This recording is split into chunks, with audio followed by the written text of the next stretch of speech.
In part 2 of our trip to Church Militant's first ever Call to Action convention in Detroit, Michigan, we greeted one another, then shuttled off to the convention where we registered, met some great Catholics, grabbed some tasty grub, and settled in for the presentation. MC and Resistance Overseer of Church Militant's activist program, Joe Gallagher, gave us the history surrounding the first call to action held at the same room by Cardinal John Dearned in 1976, and the tragic trajectory that emerged from it.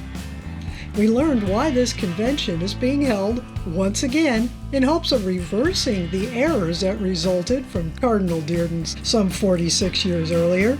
The motto of Church Militant's resistance arm is, quote, "Restoring Christendom, one soul at a time."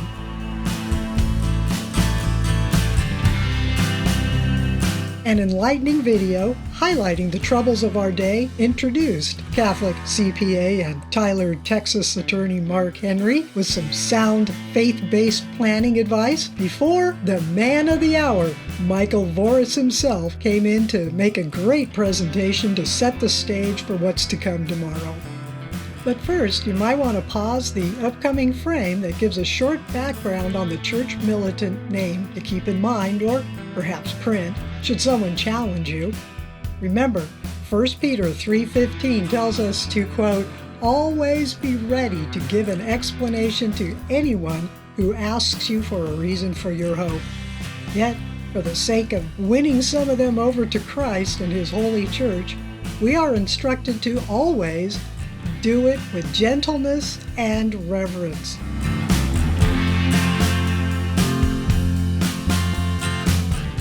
Faithful Catholics get hit from all sides, even from our separated brothers and sisters in the faith who have so grievously been malformed and brainwashed against the apostolic church Christ instituted upon his rock Simon, whom he named Rock, Cephas, Petra, or Peter in English, as all the apostles recognized, to whom he had trusted the kingdom's keys to bind, loose, and yes, hand on to his future successors, entrusted to pick up where he left off.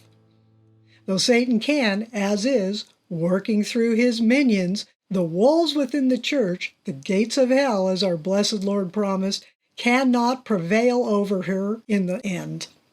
When matters of faith and morals, as spoken from the authority of Peter's chair, ex cathedra, are on the precipice of falling fatally into error, Christ must step in with divine correction, as we shall witness soon enough.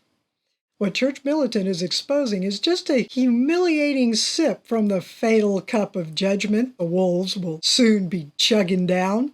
Little do they know what that entails for their entrails. I couldn't wish that on anyone. So may the little slaps doled out today awake the so-called woke from their spiritual stupor.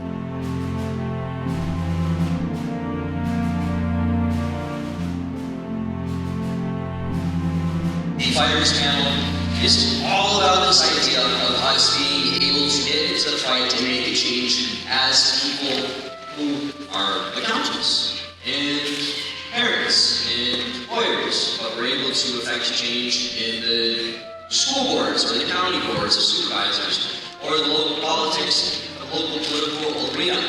And so we're going to see today and Saturday, in the Saturday panels, the idea of fighting in the culture, and then tomorrow it will be in the church. But before we do all of that, we at least need a nice primer as to what lens to look through. So that is why we have Mr. Jim Ellis, who knows more about the political realm than Jim.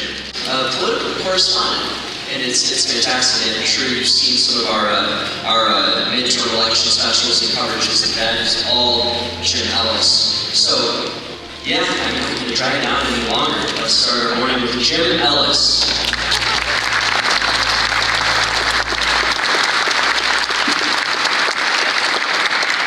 Thank you, Joe. It's great to see all of you today, and as the lead-off speaker here from what we'll have is a long day with some great information. It's my job to kind of lay the foundation for the rest of the day in this presentation, and my second job is to gain the that a speaker must have. So I need to do things to gain attention for the rest of the day. And so I thought what I would do is tell you about this illegal activity I was involved in. And so now I've got your attention here, and I'll start off by saying I'm going to talk about the police department and an operation we ran there.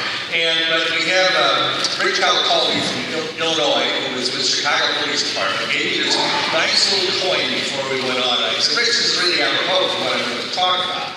So the Chicago Police Department, and then last night I was talking with Steve Salernos from LA. He was with the LA Police Department. And I want you two to know that I would never park illegally for a year in front of the Chicago or LA Police Department.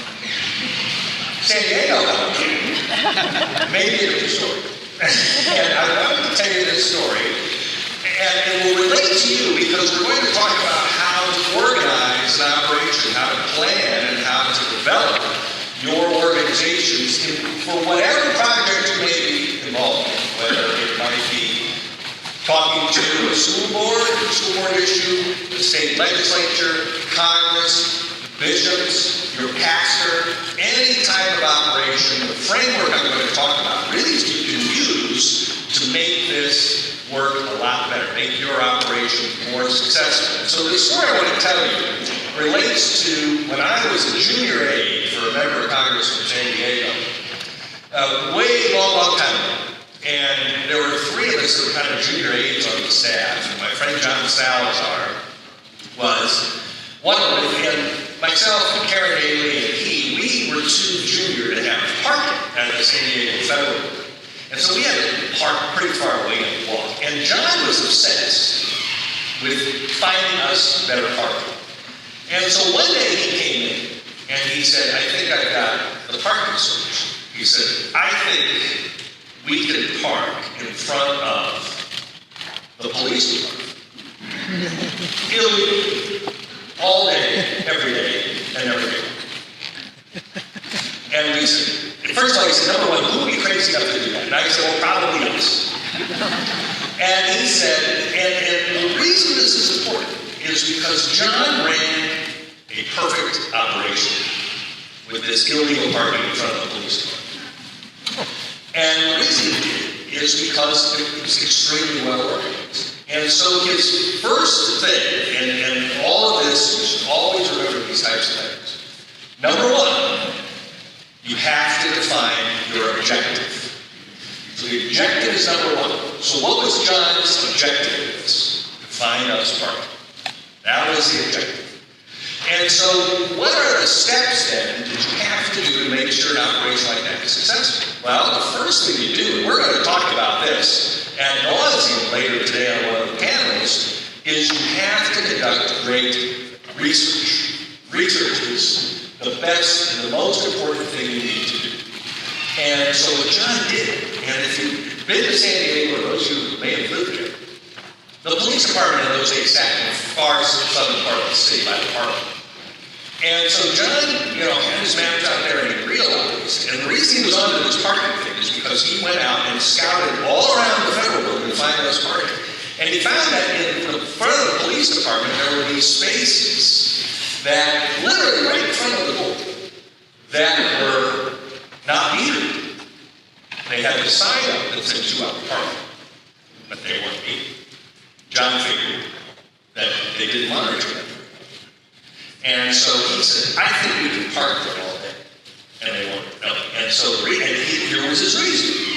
Because as you look at the way the geography of the building, so they came down Pacific Highway from the west, but most of them wouldn't do that. And it was, all of the city was to the east of the police station. And he also found through his research that the officers, when they reported him, they couldn't take their squad cars and motorcycles home. They had to come to the station and pick those up. So they dropped their personal cars off, get their squad car or motorcycle, and go out on their assignment. So John says when they're coming in, most of them are going to come in from the east, and they won't necessarily see these spots. It's only those coming in from the west. So they park their car. They're not going to be thinking about parking. They're going to be thinking about what they have to do that day. They come, they take their cars or motorcycles and leave generally to the east, where again they wouldn't see the stuff. So he figured that out. So what he did then is then continued to go through, but he understood and he did the research to understand how the police operate and why we might be able to get away with this. And so it was a crazy plan, but it was a beautiful plan.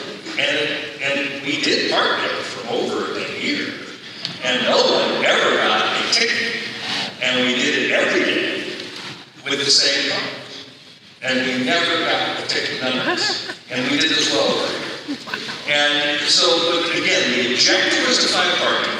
The research to figure out how this was going to work was extraordinary. That he was able to find and take the time, and that's what you have to do. So when you're looking at how to accomplish something, the research is so critical, because you have to understand what's leading up to how you can accomplish this, and that leads then to the parameters next. So the parameters or the rules, what framework are you dealing with? So you have to take a step. And really, when you have an organization that's running a project, you want to put a person in charge just of these points that we're going to talk about here to make sure it's all good.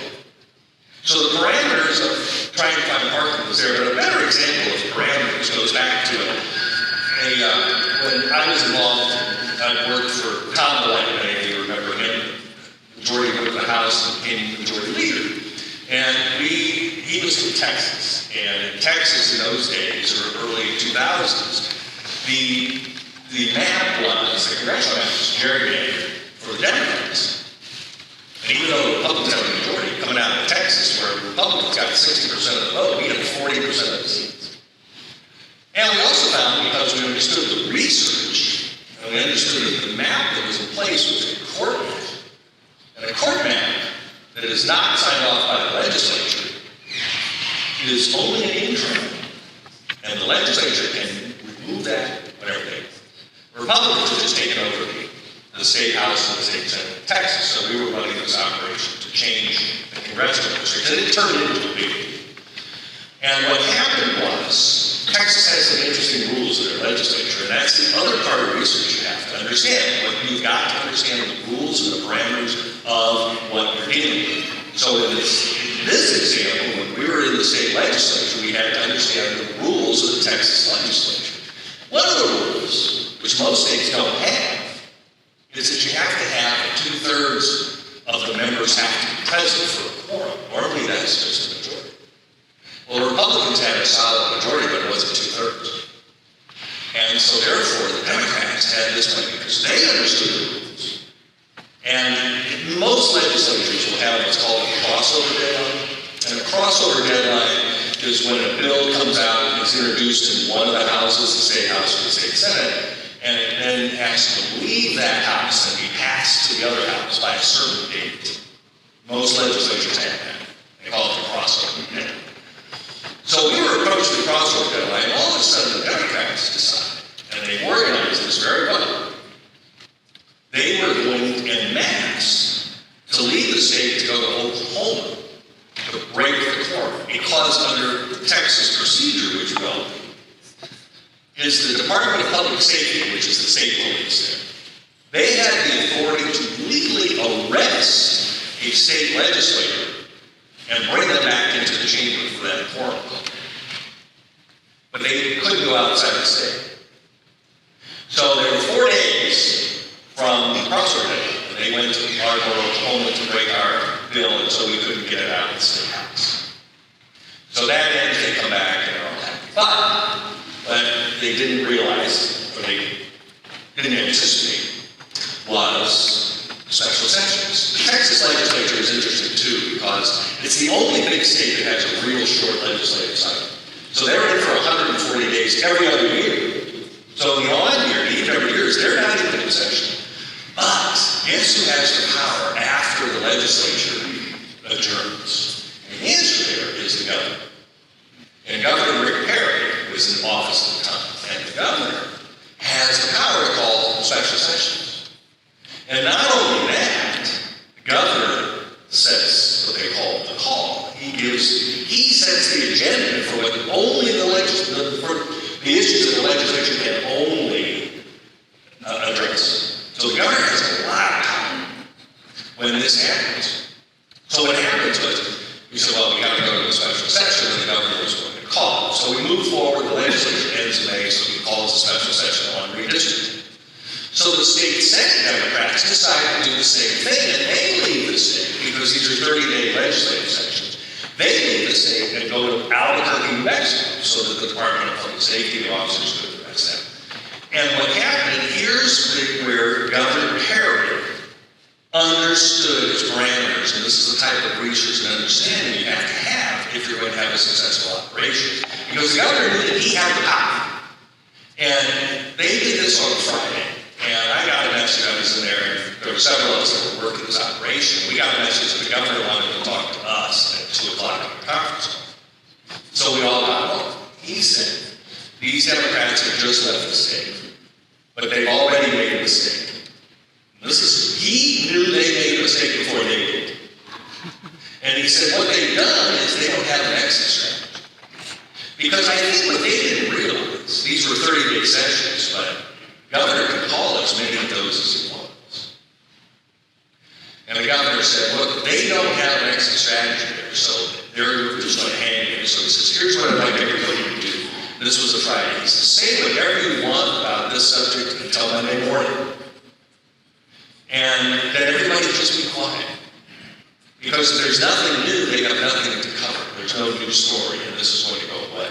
And he said, at some point, they're going to come home. And when they do, I will call another special session and we'll pass it.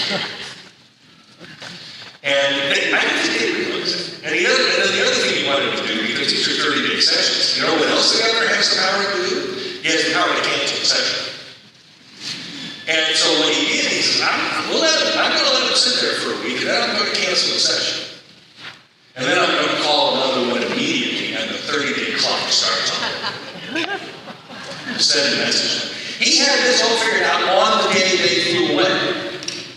And they didn't get it. That's the type of understanding you need to have in terms of the parameters and the rules of the situation. And I hung up for that call, and I thought, wow, that's pretty good. I think that's good work. Because he said, at some point, he says, it's ugly. See, how's Democrats are smart? Because they knew they only had to stay for 4 days, because that crossover deadline would have them come back. But the Senate Democrats didn't have that option, because they forgot that Perry could cancel the sessions and then call as many as they wanted.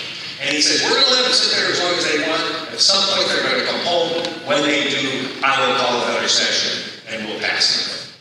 And I thought that is a great example of understanding the framework that you got and the rules and how things operate, and more importantly, what person or group of people really have the power to get these things up.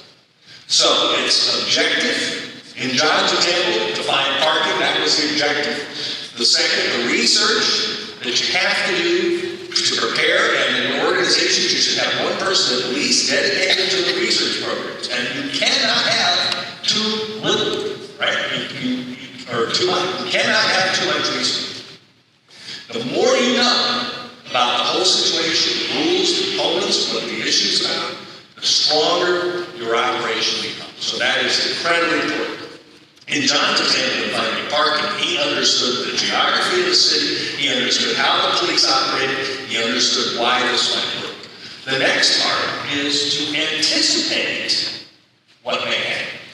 So anticipation, not only from what you're going to do, but what your opponents may do. And so in terms of anticipation, John had that figured out on the parking. Because he said, let's think about this now. If the officers do notice these cars every day in the same illegal spot, what are they going to think? They're going to think it's their friends. They're going to think it's other officers parking there. Because who would be crazy enough to park illegally in front of the police station every day? And you know what? It worked. And that was the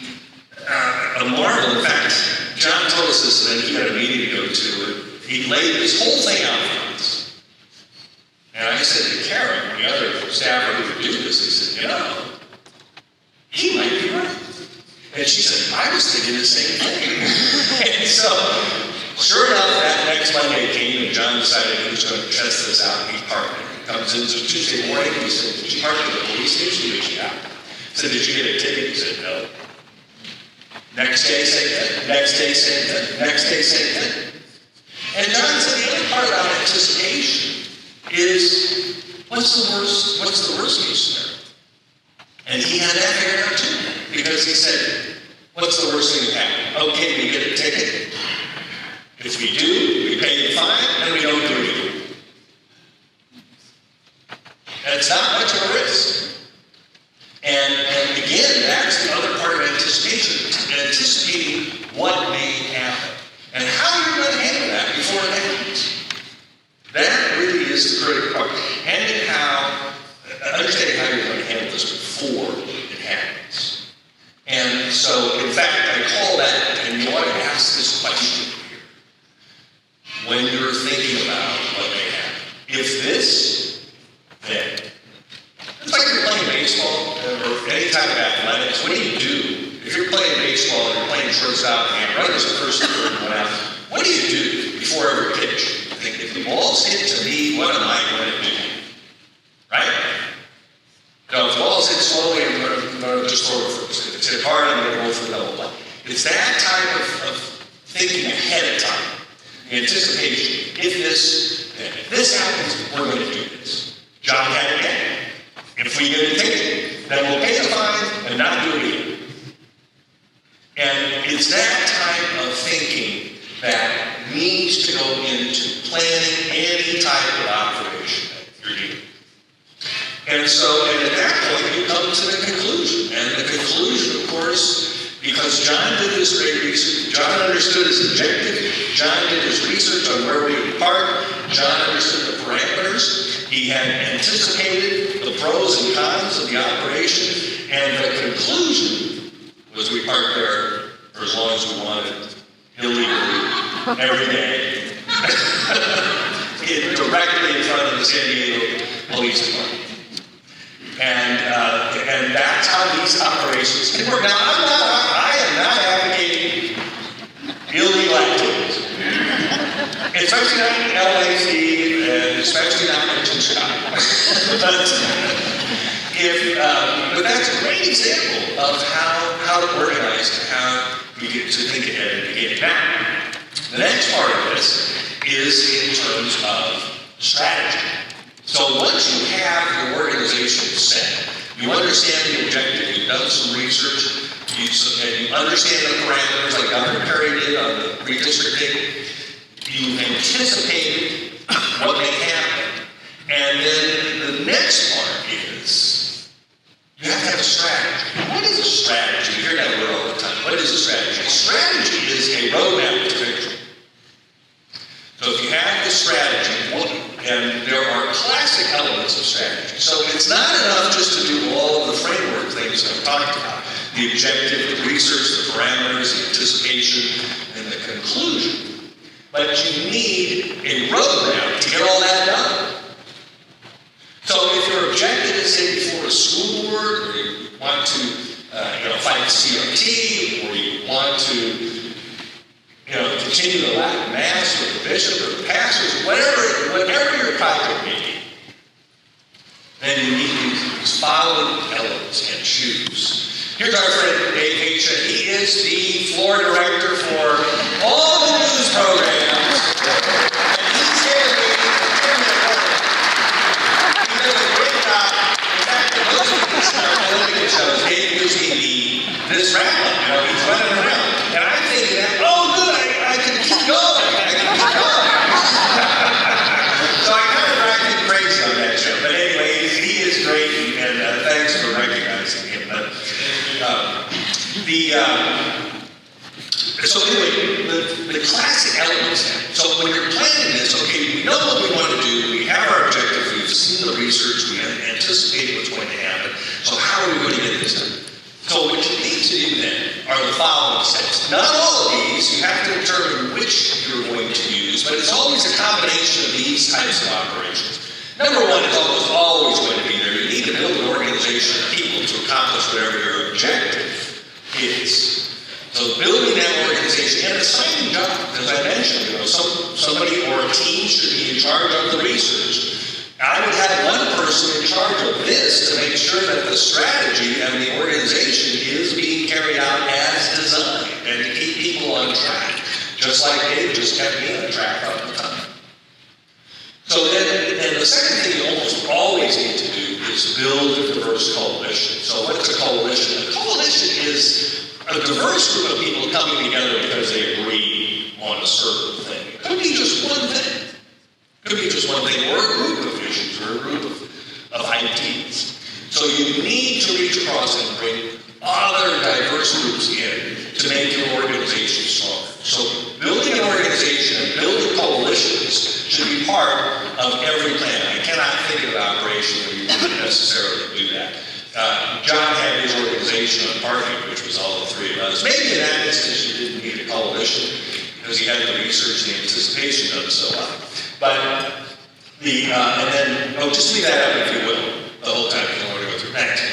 Then the other things we get into contrasts. And the third point is probably something you always want to do too, and that's to create a positive image of yourself, of your organization. And that must be done in a planned fashion. How are you going to do that? We are going to create a positive image of ourselves because we favor parental choice, and we are representatives of the parents that want to direct their own children's education. So it's not enough to say we're just going to create a positive image of ourselves. That's the strategic point. But how are you going to implement these things? We're going to build an organization of people. How are you going to build that? Who are we looking to get in? How many people do we need? What do those people do? What coalition groups, what existing groups are already out there that we can bring in? So it's more than just saying we're going to build an organization, we're going to build coalitions, we're going to create a positive image of ourselves, but how are you going to do that? The person in charge of the strategy then needs to make sure that how is decided upon. All this is done in advance by your planning folks. And sometimes you want to create a negative image of your opponents. So, example, again, the school board issue, CRT, you may want to create a negative image of some of the school board members who are trying to ram their policies down the parents' throat. Or the Attorney General of the United States who says that the parents are terrorists for daring to come to a school board meeting and express their opinions. So it's, again, every situation dictates different types of tactics to implement these strategies. And then sometimes you'll want to create a clear contrast between your issues and the others. And again, you just do that in a strategic form. Plan that out. Our goal is to create a clear contrast of our organization and the school board, or the county commission, or the bishop, or the pastor, whoever it may be, that your organization and whatever your objective is, and how to do that. So you need to have these frameworks and the strategy, the elements of strategy, how you're going to implement those. And then we've got to create a clear context, and then sometimes there may be a single issue which you just want to promote. And then it relates to creating a clear context with a single issue. The single issue is parental choice on abortion, parental consent on abortion. You know, you look at that abortion issue, and the media is going crazy with that. It's constant, it's every day. Abortion. It's, Democrats are going to use this to turn out everybody. Well, there's lots of different things that can be done. Because while polling suggests that most people think abortion ought to be legal in the state, and what these Republicans seem to be scared of bringing out and running away from, there are several points of the abortion debate that is totally on our side by the average number of people. Late-term live abortion, people are not for that. And the other side is extreme on that. And keep in mind, you have every Democrat U.S. Senate, every one of them, voted for that Schumer abortion bill that has no exceptions on abortion. No, that means live birth abortion. Every Democratic senator voted for that. Everyone. That is the extreme position. Parental consent is an overwhelming issue in our favor. These are issues that need to be used, and this is part of your strategy in creating a contrast or creating a negative image of the pro-abortion opponents, for example. Using these types of issues, because their first comment about us is, oh, these extremists. Well, who's really extreme? You're the ones that want live birth abortion. Are you like the former governor of Virginia, who made that comment that he was talking about abortion after the child had been born? A couple of days after. And he was a doctor. Saying, well, we keep the child comfortable, but if the mother decided that she wanted to. I mean, that was even too much for people in Virginia. In fact, that night he came out, I was at an event of a guy I just was talking to, and he says, wow, if this became the law, he said, frankly, I'd be worried if my mother would abort me, and I'm 54. And so, but that was the absurdity. But when he said, are they for that? Are they for that? Are you for abortion after the birth? Is that how extreme you are? That all is in the framework of the strategy. It's all in the framework of planning to how you're going to create the positive image of yourself, negative image of them, and create that clear contrast that's so important. You don't necessarily need to do that. I mean, for example, in John's parking issue, he didn't need to create a clear contrast because it wasn't part of it. Every situation is different, but the foundation of what I just talked about, objective research parameters, anticipation, and conclusion, are part of every operation, or should be, to organize it properly. And some type of strategy should also be used as well, and that is how you work on that. Now, the rest of the day, now that I've laid this foundation here, we are going to talk through the panels and help implement these types of ideas and just get everybody on the same track in terms of how we become more effective in attempting to achieve the objectives that we have. We all want the conclusion at the end of the day that we can park illegally every day in front of the San Diego Police Department for a year and never get caught. So thank you all for being here. It's great being with you. I look forward to being part of the panels later today and talking to you these various times. But this is the framework that we have to leave here with to go back to your homes to begin to put together the most effective operations you can. So thank you all very much.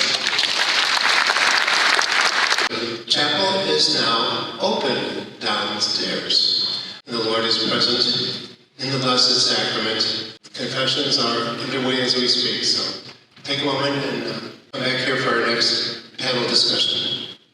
So in 2014, as you said, I was running a little Catholic web development company called Petros LLC, and we threw a Hail Mary in a couple of respects and made a proposal to Michael Voris and Church Militant and thought we can improve their web presence and expand their reach and expand their revenue through a paywall system.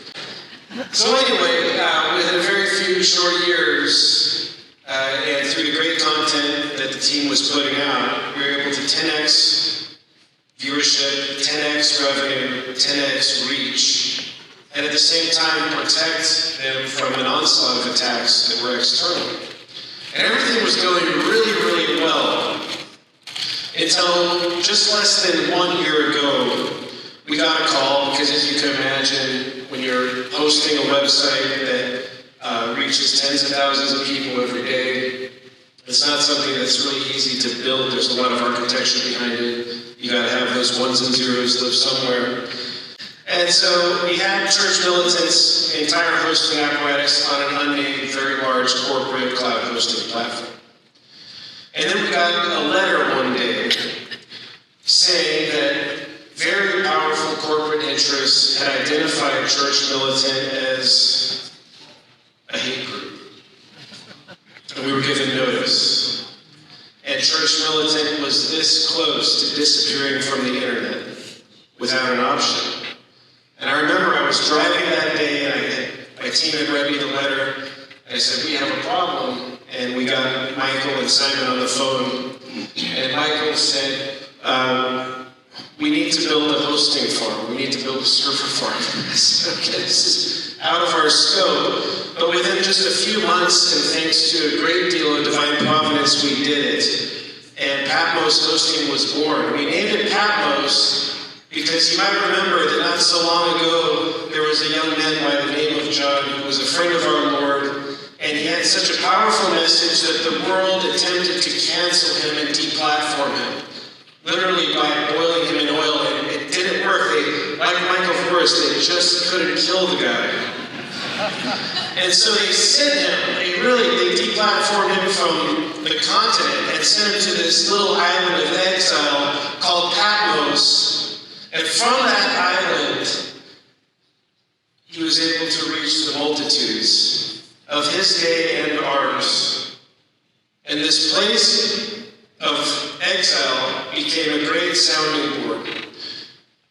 And I want to assure you of just two things as I wrap up here. Raise your hand if you have some sort of web presence.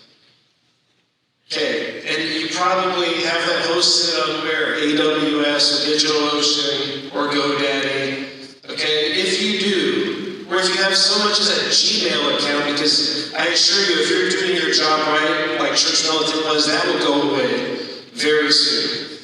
And it's very easy, and it will come with very short notice, if any. So if you have any web presence or know anybody who does, go talk to Megan Green, our public relations director at Patmos Hosting, and we'll get you set up. We're ready to go now. It's an amazing product that somehow works. The last thing I want to assure you of, I was listening to Michael's keynote last night. It was beautiful. And about this battle we're fighting. But there's one thing that comes to mind how many of you have read the Diary of St. Mary Faustina? And she says to our Lord, well, how do I do what you're asking me to do? How do I fight this battle? And our Lord replies to her very simply, daughter, take courage. The world is not as strong as it seems. And it is not. With just a little bit of sanctity present in this room, the whole apparatus could come toppling down. And so do not give up hope. Do not give up hope for this life and certainly not the next. Because we are winning. And your presence in this room is evidence of that. What Church Militant has done to become the most powerful Catholic media source in the world is evident of that. And so never give up hope. Stay together. Everything that's been said today has been beautiful. Do what you're doing beautifully. And serve each other, and we're happy to serve you. So thank you for your time, and we'll see you on the island of refuge that is Patmos Hosting. We are going to be kicking off with the Fighters Panel. The Fighters Panel is focusing on, again, how we as regular American citizens can affect change in our own backyard. This panel consists of, from left to right, Stacey Langton. Stacey Langton is also known as her alias of Mama Grizzly. Stacey is responsible for the national discussion that is happening right now when it comes to LGBTQ indoctrination happening in our schools across America. She's located in the state of Virginia, and I mean, talk about a powerhouse. She really is a Mama Grizzly. You don't want to cross Mama Grizzly. Next is Jeremy Edwardson. Jeremy Edwardson is a producer and video editor as well that is, first off, wonderfully talented. He and Brody Lund and Patrick Jones, whom I will mention in just a brief moment, all collaborated on an effort called Red, White Blueprints. Jeremy was the mastermind behind the artful production that showed their process in the fight. Patrick Jones is the vice chair for the Shasta County Board of Supervisors. Patrick is very involved, quite humorous as well. He's an awesome guy. Very involved, of course, as a member of the County Board of Supervisors. Roneen Lund was involved in Recall Shasta, so there's a couple of different components that all came together to make what is Red White Blueprint.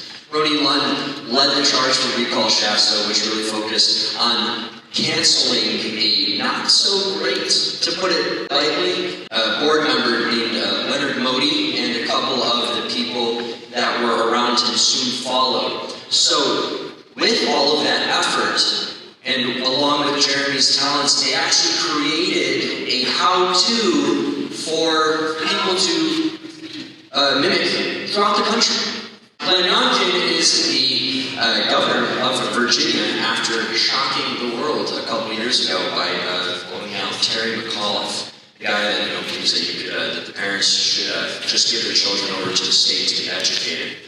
So, hey dear Michael, happy birthday to you. We are going about this year, as you know, this is panelist discussions. It's not really speeches. And as I was meeting with our first group of panelists, I deliberately selected people who were just like you, who saw the culture decaying around them and said, I'm not exactly sure what to do, but I got to do something, and they just started doing it. That's the whole point of each of these panels, for you to learn, to think, what do I need to do locally in my place? So, without any further ado, then allow me to introduce our first panel that we have rightly called the Fighters Panel. Immediately to my left here, position number one is Stacy Langton. She was just a mom who said, what the hell is going on in the schools? And she started fighting, and at the end of that fight, a Democratic favorite, Terry McAuliffe, to win the governorship, went home crying in his suit, and Glenn Youngkin is now the governor because of this issue.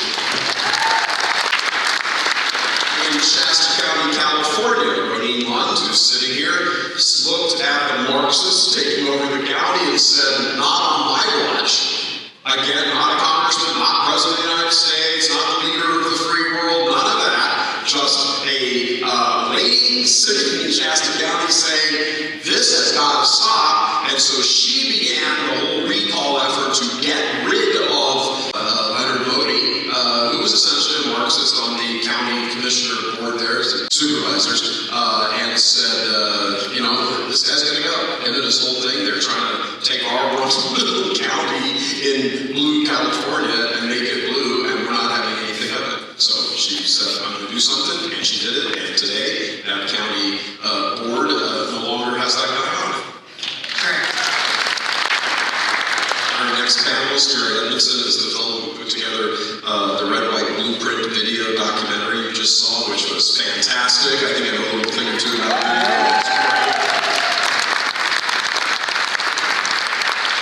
They did it not to just say, hey, look at this is great, but as they'll be able to get into, did it to put together, that's why they called it Blueprint, so that you can watch it and go, oh, I'm capable of doing this in my place. These folks up here have achieved notoriety not because they began with it, but through that notoriety behind an effort.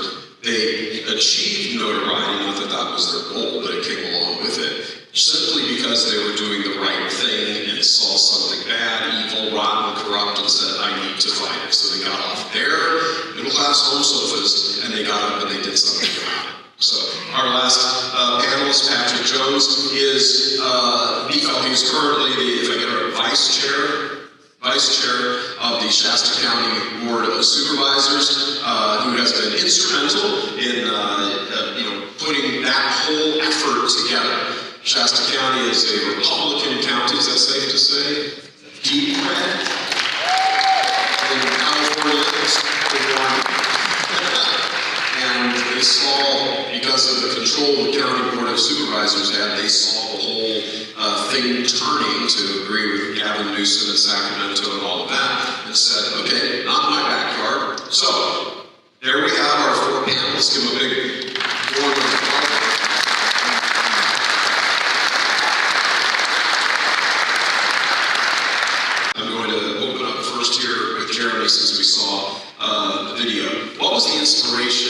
behind the video, and everybody's out there thinking, I can't produce a video. Why not? So in late 2020, like most Americans, I found myself pretty frustrated with how things were going, and I ended up getting together with a group of guys in Shasta County, and we met once a week, and after a while they said, why do you always talk about the presidency? You never talk about what's happening here in our county. And I'm like, I've never really paid attention to local politics. And they're like, well, that's where the fight's at, that's where we can make a difference. And so at that point, I started doing a ton of research on the Founding Fathers and their intentions and representation, true representation of people, and what the role is of elected officials, and also researching our county. And after a while, I'd talk to my wife about what I'm finding out, and she said, I've been a music producer for 25 years, and I'm a pretty happy guy. I love what I do, and she found me to be quite disgruntled, and after a while she said, well, what are you going to do about it? I was like, oh, no. So I had this epiphany in the middle of the night. We need to make a documentary. I love documentaries. I love the fact that they're entertaining, but you eventually get educated and inspired, and often that moves into activation. If we can make a documentary that captures what a local group of people can do in real time and share that with the world, people will be entertained, educated, inspired, and activated. Right now we're doing some final touches on it. We've seen it's had such an amazing impact. There's groups all over the country we'll go and speak at, and we'll find out while we're there. We actually started this group because we were watching what you guys were doing with Red, White, and Blueprint. And it blows us away every time, but that was the heart behind it, is how can we affect change in our county, but also see it be something that has fruit all over the country. So Everybody doesn't have to go make a video. There already is a video. So watch this. While the U.S. waits for a vaccine, that in just a few hours, a sweeping new lockdown will take effect across California. My fellow Americans, it is time to take our freedom back. People all over the country are getting fed up with all the lockdowns, and now a revolution. Patriot in California putting an entire county board on notice. You won't stop us when time comes, because our families are starving. So this is a warning, and there's a million people like me. There was a reason we fought, and that flag was pretty much what it was all about. The veteran, identified as Carlos Zapata, shared his grievances. In California. We're drawing a blueprint for the rest of the country to know what it's like when you decide that constitutionality and freedom comes first. It's like our side, the working class, their heads have popped up, and they're like, man, there's something not right going on. Draw a line in the sand. If we keep running further and further back, they're going to keep crossing the line. If you're not going to fight now, you're not going to fight 2 steps down the line. I pledge allegiance to my fellow brothers and the flag of the United States of America, and I just say bring it. We don't have much say in Sacramento or Washington.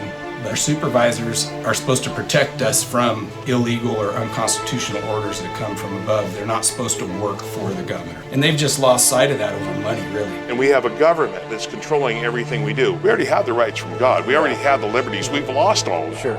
We need to restore it. We need to get down to the guts of this whole deal and talk about who our supervisors are, who needs to get recalled, who needs to go, and then who we're going to have to replace these people. The reason why our supervisors are so scared of us is because week after week we come with information that contradicts everything that we are being told, and yet we are still being silenced. There are 5 supervisors in Shasta County. 3 of them must be recalled.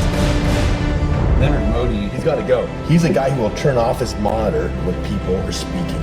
It's your job to listen to us. This whole COVID thing happened. Everybody's kind of on the fence, like what's going on? School started, and it started hitting home with all of our children. I think all of us have heard I won't set my child on fire to keep yours warm. Right. Right. But I was telling him, I will set myself on fire to keep my kids warm. You, board of supervisors, are able to secure our liberties by the authority granted to you in your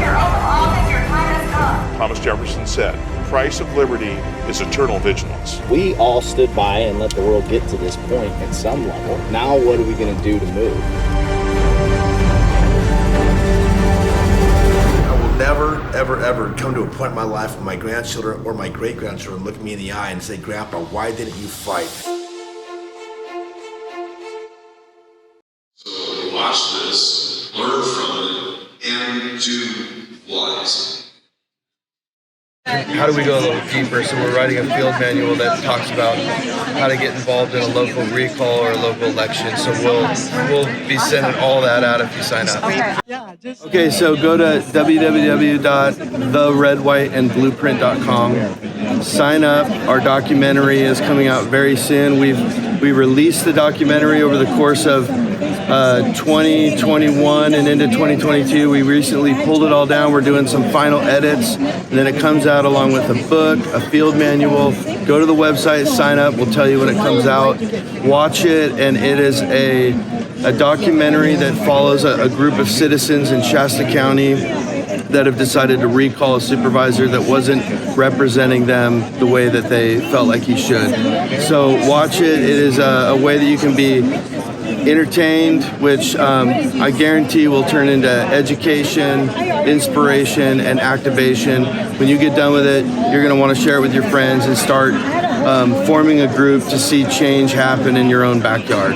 One of the things that is coming is called the warning, and it is a global correction of consciousness for the world. Like all of the consciences of people, everyone on the individual level will experience this event when it happens, and that is what will set things straight. So like the victim of all of the brainwashing that she's received require divine intervention. And so when the warning happens, and I believe that it is very close in time, like I couldn't tell you when, one of the seers is alive, and there were 3 seers. So of those 3 ladies, one has passed away, 2 are still alive. One lives in Garbandal still to this day, and the other lives in New York, and they're in their early 70s. So I think they're like 70. I'm talking about Our Lady of Garbandal, which is it's an apparition from the early 1960s. It happened from 1962 to 1965. So one of the 2 seers knows the date that this event will take place, but she's not allowed to reveal it for obvious reasons beforehand, because it's supposed to hit everyone, like, you know, as a thunderbolt, and that what will happen during the warning, they say it'll last about 5 minutes, you will experience seeing your soul as God sees your soul, not how you see yourself. So you're going to see all the things you didn't do that you should have done, and you're going to see all the things you did, you know, that were wrong. And so therefore, yes, it's terrifying, right, because it's a prejudgment, if you will, of your particular judgment, and so it's going to be so painful that it will instantly cause conversion. Like many people will be converted as a result, but there will still be the population who will always be resistant to God, and they won't convert. And those people, you know, ultimately, like, they would perish, right? But that this is considered the last mercy that God makes before He returns. In other words, He's not going to come and return without giving you like one last chance to turn back to Him, and that's the purpose of the warning. And then when the warning happens, there's supposed to be a miracle that will take place within the calendar year. So like whatever date, like let's say the warning happens in, you know, November of whatever year, that like within a year of that time, there will be a miracle that occurs to authenticate the warning that it did come from God, that it was supernatural origin. And it's meant to be, in effect, the same way the miracle of the sun was the authenticator of the message of Fatima. So that's why I say just pray for your daughter, you know, pray for her conversion or reversion, as it were, in her case. But probably nothing is going to happen until the warning takes place, because that's how deep the entrenchment is, and that's what's going to be necessary. You're welcome. That was a great summary.